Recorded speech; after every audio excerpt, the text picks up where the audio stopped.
Children, today we'll start with the regulation of breathing. Regulation of breathing is done at two levels. First is nervous regulation and second is chemical regulation.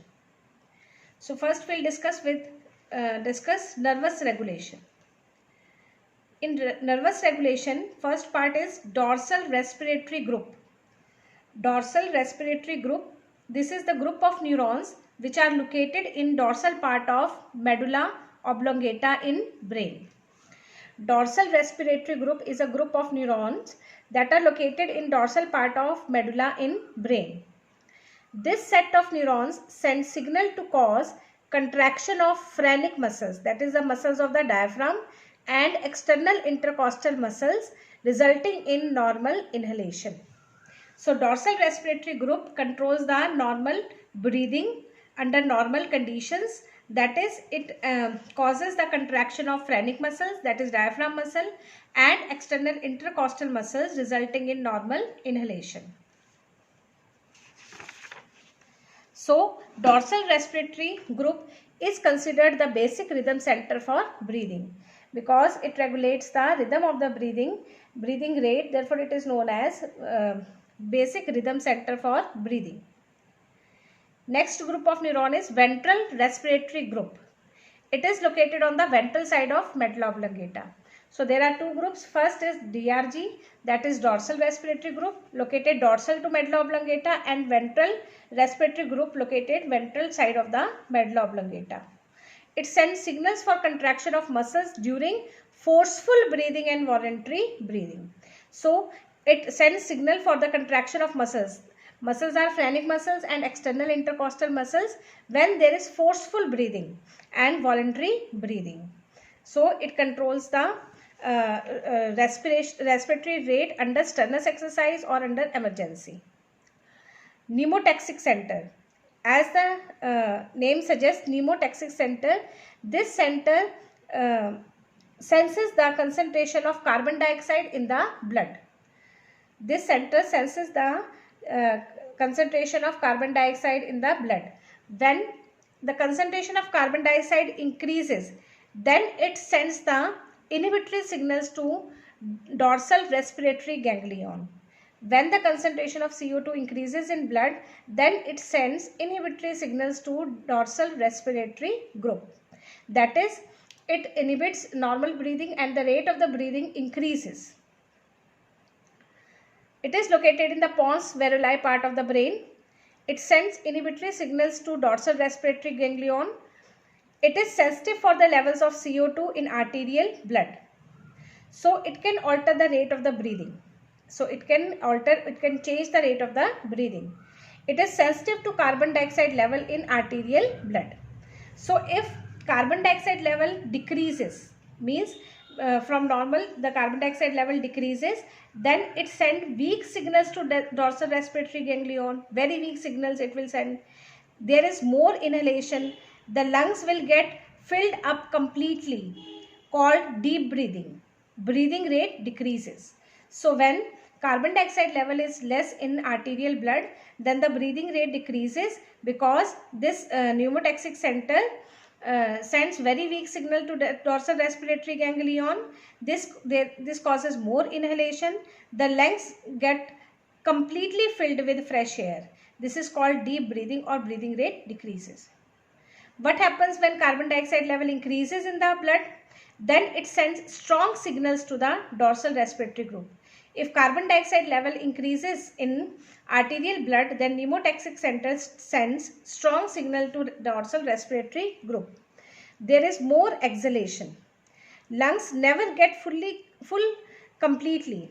Lungs never get full completely with the fresh air, called shallow breathing, and breathing rate increases. So when the concentration of carbon dioxide increases in the arterial blood, this pneumotaxic center sends strong signal to dorsal respiratory group and the breathing rate increases. It is known as shallow breathing. Lungs never get filled with air completely. Next is apneistic center. This apneistic center is also located in pons varolai part of the brain, and it works antagonistic to pneumotaxic center. So main controlling center in brain are dorsal respiratory group, ventral respiratory group, and pneumotaxic center. Dorsal respiratory group causes the contraction of phrenic muscles and external intercostal muscles during normal breathing. Ventral respiratory group causes contraction of phrenic muscles and external intercostal muscles during deep breathing. And pneumotaxic center senses the concentration of carbon dioxide in the arterial blood. If concentration of carbon dioxide increases, then it causes increase in breathing rate by sending signal to dorsal respiratory group. Next is chemical regulation. Chemical regulation means when the receptors check the concentration of carbon dioxide in the blood. These receptors are generally insensitive to concentration of oxygen, and they are more sensitive to concentration of carbon dioxide. There are two sets of chemoreceptors. Number one, central chemoreceptors. These central chemoreceptors are located in medulla part of brain. They are sensitive to increase in partial pressure of carbon dioxide, means they are sensitive to increase in concentration of CO2, increase hydrogen ion concentration, and decrease in pH of arterial blood. And they send their signal to pneumotaxic center. Pneumotaxic center in turn sends signal to DRG. Peripheral chemoreceptors. These are located on the wall of systemic aorta of heart and carotid artery. So these peripheral chemoreceptors are present on the wall of systemic aorta of heart and carotid artery. This carotid artery supplies blood to the brain.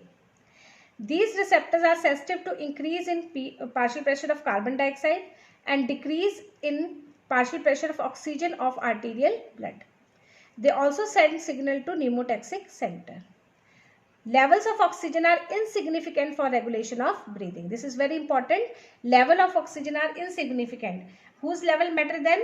Carbon dioxide's level. So if there is rise in carbon dioxide level, then breathing rate increases. This is for competition children. Herring-Brewer reflex. What is Herring-Brewer reflex? If there is overinflation of lungs, means lungs are overinflated, then stretched receptors on the wall of bronchi and bronchiole become active. Means if lungs are overstretched, then the stretched receptors present on bronchiole and bronchi will become active, and these receptors send reflex action to brain. Then parasympathetic nerves become active and they induces more exhalation till the excess air is removed from the lungs, so that lungs do not stretch beyond a limit. Now children, will discuss some disorders related to breathing. First is emphysema. Emphysema is an inflation or abnormal distension of the bronchiole or alveolar sac. Damage to the alveolar wall or alveolar sac causes emphysema. So it is an abnormal distension of the bronchiole or alveolar sac which results into the loss of elasticity of these parts. Means the elasticity of the wall of bronchiole and alveoli is lost. As a result, the alveolar sac remains filled with air even after expiration, and ultimately the lung size decreases. Emphysema is caused by cigarette smoking and chronic bronchitis. See children, in your NCERT it is written emphysema is caused due to the damage to the alveolar wall, and it is due to cigarette smoking. What is the prevention and cure for emphysema? It is a chronic obstructive disease of lungs causing irreversible distension and loss of elasticity of alveoli. Hence, it cannot be cured permanently because it causes irreversible damage to the lungs. Treatment includes bronchodilators, antibiotics, and oxygen therapy. This disease is preventable if exposure to smoke and pollutant is avoided. Next is bronchitis. Bronchitis is inflammation of bronchi characterized by hypertrophy and hyperplasia of seromucous gland and goblet cells lining the bronchi. So bronchitis is inflammation of bronchi. Symptoms are regular coughing with thick greenish yellow sputum, excessive secretion of mucus, because in this case mucus glands and goblet cells are working more. So symptoms are excessive secretion of mucus. Prevention and cure: avoid exposure to smoke, chemicals and pollutants. Underlying infection of the disease is treated with suitable antibiotics. Bronchodilator drugs provide symptomatic relief. Next is asthma. Asthma is difficulty in breathing causing wheezing due to inflammation of bronchi and bronchioles. So it is difficulty in breathing due to the inflammation of bronchi and bronchiole. It is called asthma. Symptoms are coughing or difficulty in breathing, mainly during expiration. The mucous membranes on the walls of the air passage start secreting excess amount of mucus, which may clog the bronchi as well as the bronchiole. Clog means block the bronchi and bronchiole. Prevention is avoid exposure to foreign allergen, antibiotics and bronchodilators. Next disease is occupational respiratory disorders. What are occupational respiratory disorders? These are the disorders which are related to occupation of the patient, caused due to exposure of potentially harmful substances like gases, fumes or dust present in an environment where a person works. For example, a person is working in a chemical factory, then he may be exposed to poisonous gases and fumes. Example, silicosis and asbestosis occur due to chronic exposure to silica and asbestos dust in the mining industry. This silicosis and asbestosis is characterized by fibrosis, that is proliferation of fibrous connective tissue of upper part of lung, causing inflammation. Prevention for occupational respiratory disorders is workers should wear protective mask and regular health checkup should be there. Thank you children. With this we complete with the chapter breathing and exchange of gases. Thank you.